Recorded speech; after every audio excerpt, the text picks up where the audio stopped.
माझे नाव सुरश्री पंकज धाडगे. मी आज तुमच्या समोर स्वगत सादर करणार आहे. लेखक आनंद इंगळे. ऑफ होता आज तास गणिताचा. दुसरे सर वर्गात आले, म्हणाले काहीतरी वाचा. गडबड गोंधळ करायची नाही, कोणी बडबड करायची नाही. प्रश्न पडू द्यात कुठलेही, मला उत्तर विचारायचं नाही. नागरिकशास्त्राचं पुस्तक काढा, त्यातला वाचा धडा. पाठ करायला लावेल नाही तर 27चा पाढा. पाणी वाचविले पाहिजे अशी पहिली ओळ वाचली आणि आमची घरची सकाळ डोळ्यांसमोर आली.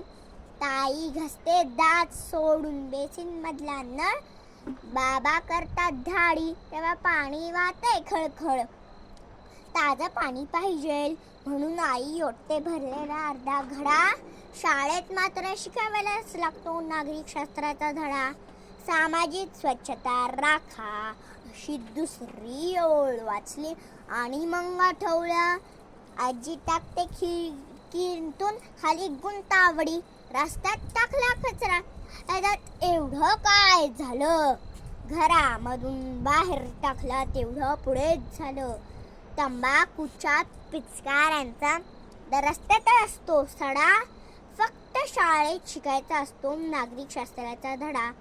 ट्रॅफिक नियम पाळा अशी तिसरी ओळ वाचतो. एक नियम मोडला त्याचा काय फरक पडतो. सिग्नल बिग्नल मानत नाही तसे ड्रायव्हर ती. एका मोटरसायकलवर तिघे वरती. जर कोणी बोललं तर भांडण आणि शिव्या लहान मोठ्या मुक्तपणे द्याव्या.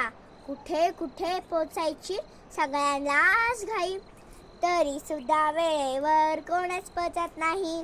ट्रॅफिक जाम झाला चालेल, शाळेला उशीर झाला चालेल, ॲक्सिडेंट झाला चालेल, ॲम्ब्युलन्स पोचली नाही चालेल. हॉर्न वाजत झालाच पाहिजे राडा. कशाला शाळेत शिकायचा मग नागरिकशास्त्राचा धडा.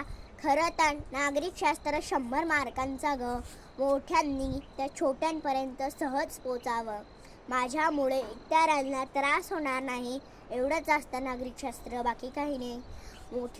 मोठ्या निजामागण्यामधून घालून दिला धडा.